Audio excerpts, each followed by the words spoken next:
That's me.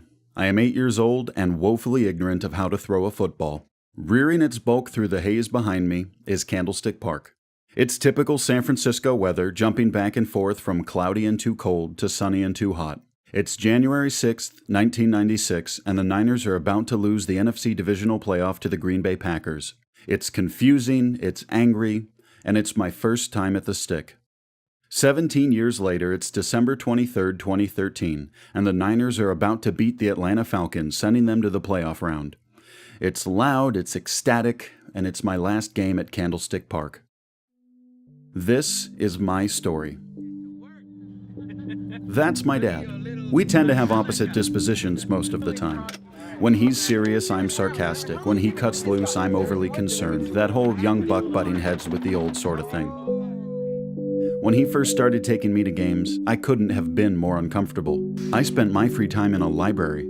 All of a sudden, I was crammed into a red and gold horde shouting things I didn't understand. To say I was out of my comfort zone would be an understatement. It was a long time before I realized that's exactly why my dad did it. If you were to ask him what he loved most about tailgating at the Stick, he'd tell you that it was because all walks of life intermingled out on that patch of concrete. Rich or poor, young or old, you'd be hard-pressed to find a more diverse body of fans.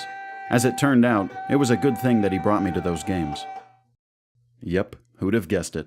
I transferred schools in 8th grade and got tricked into joining the squad by a kid who'd eventually become my teammate and friend. But at the beginning, I once again found myself surrounded by unfamiliar football enthusiasts, only this time, some of them were trying to knock my lights out.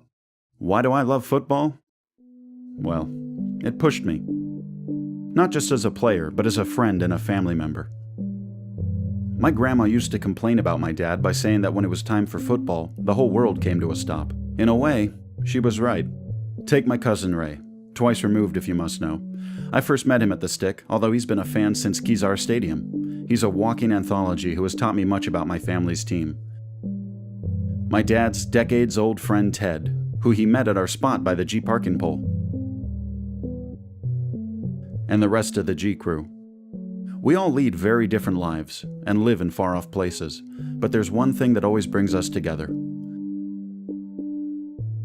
My football days are long behind me, and my childhood stadium will soon be gone, but nothing can erase the impact football has had on my life. I stepped onto a field as an individual and walked off knowing what it meant to be a teammate. I tailgated with strangers and returned the next season to family.